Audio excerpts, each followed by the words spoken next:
সকলোকে শুভ সন্ধিয়া জনাই আজি সন্ধিয়াৰ কেইটামান গুৰুত্বপূৰ্ণ খবৰ আপোনালোকলৈ লৈ আহিছোঁ। আপোনালোকে ভিডিঅ'টো শেষৰলৈকে চাব বুলি আশা কৰিছোঁ।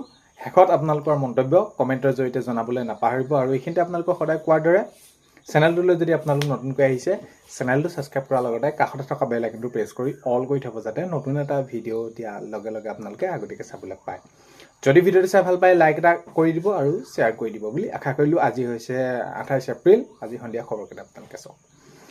প্ৰথমটো খবৰ হৈছে আজি হায়াৰ ছেকেণ্ডেৰী ফাইনেল পৰীক্ষাৰ ফলাফল ঘোষণা কৰিলে আৰু যিসকলে পৰীক্ষা ভাল হ'ল তেওঁলোকলৈ সেইখিনি শুভেচ্ছা থাকিল। আগন্তুক শিক্ষা দিশত তেওঁলোকে উজ্জ্বল ভৱিষ্যত কামনা কৰিছোঁ, তেওঁলোকৰ সেইখিনি আগবাঢ়ি যাওক। আৰু যিসকলৰ বিফল হ'ল তো এইটো নহয় যে জীৱনৰ এইটোৱেই যে একেবাৰে শেষ পৰীক্ষা, হয়তো তেওঁলোকৰ কিছুমান কোনোবা এইখিনিত অকণমান পঢ়াত তেওঁলোকে মনোযোগ নিদিয়াৰ বাবে এইখিনি আজি এনেকুৱা ধৰণৰ এটা ফলাফল পাবলৈ সক্ষম হ'ল। তো এইটো ক'ম যে যিসকল বিফল হ'লা তোমালোকে কেতিয়াও হাৰ মানি নল'বা আৰু এইটোৱে শেষ পৰীক্ষা নহয় জীৱনৰ, কাৰণ বাৰে বাৰে বিফল হোৱা লোকো এটা সময়ত বহুত প্ৰতিষ্ঠিত হিচাপে সমাজত নাম আছে আৰু গোটেই বিশ্ব বিখ্যাতো তেনেদৰে লোকসকলৰ নাম আছে। তো সেইবাবে এইটো পৰীক্ষাত বেয়া হ'ল বুলি তোমালোকে মন ভাঙি নপৰিবা। তো এতিয়া আজি দেখা গ'ল 54,755 গৰাকী প্ৰথম আৰু দ্বিতীয় বিভাগত যদি আমি চাওঁ তেনেহ'লে 79,181 গৰাকী হৈছে দ্বিতীয় বিভাগত উত্তীৰ্ণ হৈছে।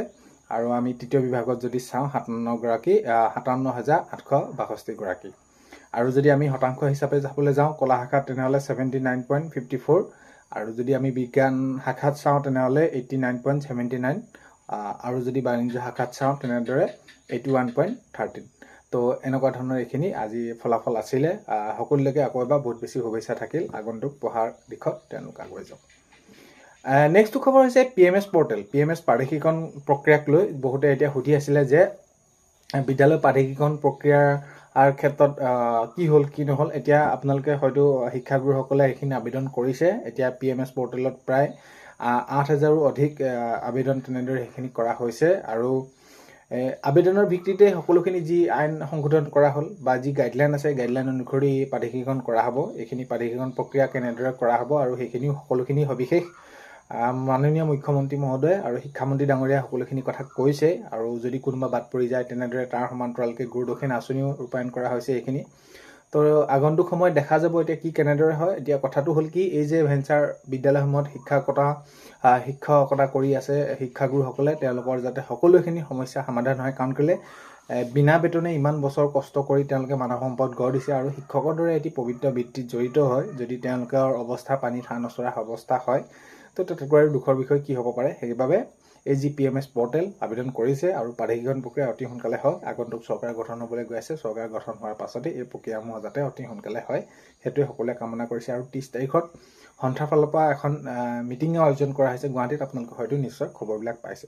মুঠৰ যি নহওক যেনেদৰে নহওক এই ভেঞ্চাৰ বিদ্যালয়সমূহ প্ৰাদেশিকৰণ প্ৰক্ৰিয়া অতি সোনকালে হ'ব লাগে। শিক্ষাগুৰুসকলে তেওঁলোকৰ নিজৰ প্ৰাপ্যখিনি পাব লাগে।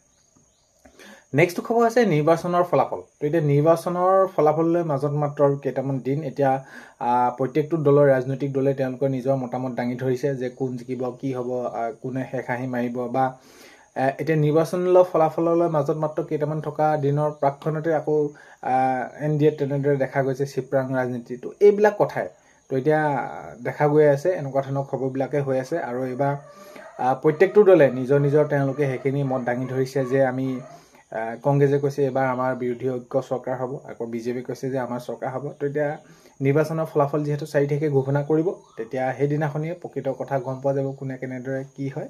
তো সেয়া নিৰ্বাচনৰ ফলাফললৈ মাজত মাত্ৰ কেইটামান দিন। নেক্সটটো খবৰ হৈছে SSC স্কুটি। এতিয়া বহুতে কমেণ্টৰ জৰিয়তে এইটো সুধিছে যে আগৰ ভিডিঅ'বিলাকত বা সেইটো আপোনালোকে জানিব বিচাৰিছে যে এইবাৰ যিহেতু আজি ফলাফল ঘোষণা কৰিলে স্কুটি কিমান শতাংশ পালে দিব। তো এতিয়া যিহেতু যোৱাবাৰৰ ক্ষেত্ৰত তোমালোকে গমেই পোৱা আৰু এতিয়া এইবাৰ স্কুটি পোৱাৰ ক্ষেত্ৰত কিমান কি হয় আগন্তুক সময়তহে গম পোৱা যাব। কেনেদৰে সেইখিনি ব্যৱস্থা গ্ৰহণ কৰে, কিমান শতাংশ লাগে, তো আগন্তুক সময়ত গম পোৱা যাব। এতিয়াও সেইখিনি কোনো ধৰণৰ ঘোষণা কৰা নাই। বহুতে বহুত ভাগে কৈ আছে সেইখিনি 60 পাব লাগিব, 70 পাব লাগিব, 75 পালেও হ'ব ইত্যাদি ইত্যাদি। তো এইখিনি ক্ষেত্ৰত এতিয়ালৈকে কোনো ধৰণৰ নটিচ দিয়া নাই বা আগন্তুক এইখিনি আপডেট ওলাব নিশ্চয়। তেতিয়া ওলালে তোমালোকে নিশ্চয় গম পাবা। নেক্সটটো খবৰ হৈছে জুবিন গাৰ্গ নোহোৱাৰ পাছত শ্যাম কানুৰ পত্নীয়ে যিটো হাঁহি মাৰিছিল, তো হাঁহিটো এতিয়াও মোৰ কাণত বাজি আছে।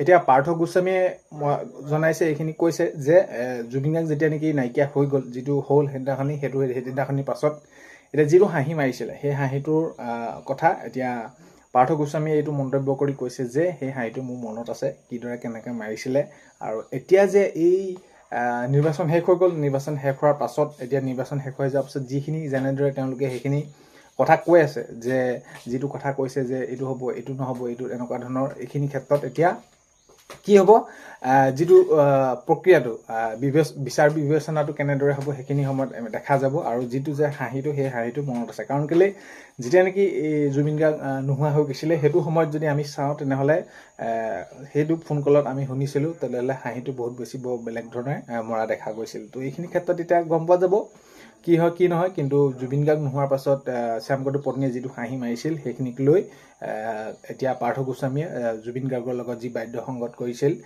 তেওঁ বন্ধু পাৰ্থ গোস্বামীয়ে কৈছে যে মোৰ কাণত এতিয়াও বাজি আছে আমি কেতিয়াও সেইটো হাঁহি পাহৰিব নোৱাৰোঁ নেক্সটটো খবৰ হৈছে গুৱাহাটী আহি পালে মঠঘৰীয়া কাণ্ডৰ কালপিত শামীম তো এতিয়া তেওঁ লৈ অনা হ'ল আৰু যিটো ভয়ংকৰ ঘটনা হ'ল সেই ঘটনাটো আমি সঁচাকৈ দেখি গাৰ নোম শিয়ৰি উঠা এটা ঘটনা তো এতিয়া তেওঁক লৈ অহা হৈছে আৰু তেওঁক ধৰা হৈছে এইখিনি নেক্সটটো খবৰ হৈছে জুবিন গাৰ্গে সকলোকে ভাল পাইছিল আৰু আমিহে মানুহ চিনি পোৱাত ভুল কৰিলোঁ এতিয়া আজি গৰিমা শইকীয়া গাৰ্গে এনেদৰে মন্তব্য কৰিছে যে জুবিন গাৰ্গেতো সকলোকে ভাল পাইছিল আৰু সকলোৱে ভাল পাইছিল সকলোকে সহায় কৰিছিল কিন্তু আমি মানুহ চিনি পোৱাত বহুত বেছি ভুল কৰিলোঁ আৰু বহুত বেছি পলম কৰিলোঁ এনেদৰে মন্তব্য জনাইছে গৰিমা শইকীয়া গাৰ্গে এতিয়া আৰু আমি হেৰুৱাবলৈ একো নাই পাবলৈ একো নাই এনেকুৱা ধৰণৰ এটা মন্তব্য কৰিছে মুঠৰ ওপৰত আমাক ন্যায় লাগিবই এনেদৰে মন্তব্য জনাইছে গৰিমা শইকীয়া গাৰ্গে নেক্সটটো খবৰ হৈছে মঠঘৰীয়া দুৰ্ঘটনা সন্দৰ্ভত ডিজিপি জয়ন্ত হাৰ্থী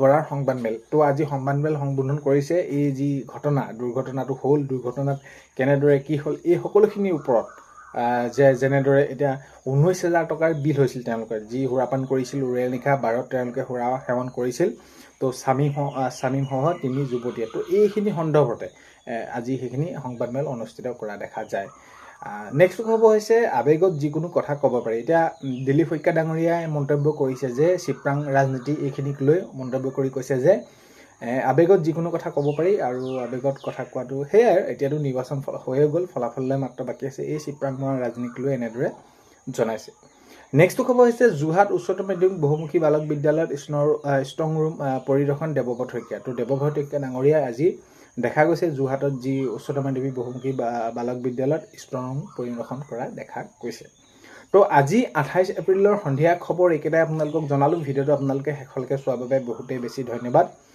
ভিডিঅ'ৰ প্ৰথমতে কোৱাৰ দৰে চেনেলটোলৈ যদি আপোনালোক নতুনকৈ আহিছে চেনেলটো ছাবস্ক্ৰাইব কৰাৰ লগতে কাষতে থকা বেল আইকনটো প্ৰেছ কৰি অল কৰি থ'ব যাতে নতুন এটা ভিডিঅ' দিয়াৰ লগে লগে আপোনালোকে আগতীয়াকৈ চাবলৈ পায় আজিলৈ মানে অন্য এটা ভিডিঅ' এটা লগ পোৱাৰ আশাৰে